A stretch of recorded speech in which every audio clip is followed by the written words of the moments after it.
Welcome to Sri சமையல். இன்னைக்கு கந்த சஷ்டி 7வது நாள். முருகருக்கு பிரசாதம் சர்க்கரை பொங்கல் தான் செஞ்சிருக்கேன். வாங்க எப்படி செய்யறதுன்னு பார்க்கலாம். இந்த கப்பால 1 கப் பச்சரிசி எடுத்துக்கோங்க. இப்போ அதே கப்பால 1/2 கப் பாசிப்பருப்பு எடுத்துக்கலாம். இப்போ இதை ஒரு 3 முறை நல்லா வாஷ் பண்ணி எடுத்துக்கோங்க. இப்போ அரிசி எடுத்து அதே கப்பால 4 கப் தண்ணி எடுத்துக்கோங்க. பால் 1 கப் எடுத்துக்கோங்க. ஒரு அரை ஸ்பூன் அளவுக்கு நெய் எடுத்துக்கலாம். ஒரு 1/4 ஸ்பூன் அளவுக்கு சால்ட்.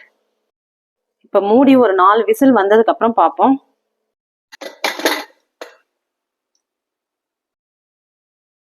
இப்போ சாதம் நல்லா வெந்திருக்கு பாருங்க. ஸ்டவ் ஆன் பண்ணி ஒரு பாத்திரம் எடுத்துக்கோங்க. இப்போ நம்ம வெள்ளை கரைசல் ரெடி பண்ணிக்கலாம். இந்த கப்பால 1 கப் நாட்டு சர்க்கரை எடுத்துக்கோங்க. இப்போ 1 கப் அளவுக்கு தண்ணி எடுத்துக்கலாம். இப்போ நாட்டு சர்க்கரை நல்லா கரைஞ்சிருக்கு. ஸ்டவ் ஆஃப் பண்ணிடலாம். இப்போ நாட்டு சர்க்கரை கரைசலை சேர்த்து இதில் நல்லா மிக்ஸ் பண்ணிப்போம். ஸ்டவ் ஆன் பண்ணிக்கலாம்.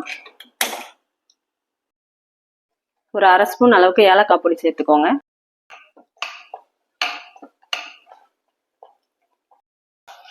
இப்போ ஒரு 5 நிமிஷம் இப்படியே சிம்மில் இருக்கட்டும். இப்போ கொஞ்சமாக முந்திரி எடுத்துக்கோங்க.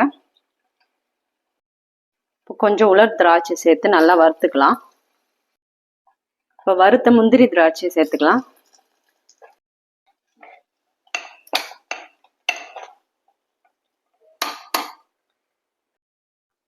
இப்போ 1 ஸ்பூன் அளவுக்கு நெய் சேர்த்துக்கலாம். இப்போ சூப்பரான சர்க்கரை பொங்கல் ரெடியாக இருக்கு பாருங்க. ஸ்டவ் ஆஃப் பண்ணிடலாம். இது மாதிரி நீங்களும் உங்கள் வீட்டில் செஞ்சு பார்த்துட்டு எப்படி இருக்குன்னு கமெண்ட் பண்ணுங்கள். இந்த வீடியோ பிடிச்சிருந்தா லைக் பண்ணுங்கள், ஷேர் பண்ணுங்கள், சப்ஸ்கிரைப் பண்ணுங்கள்.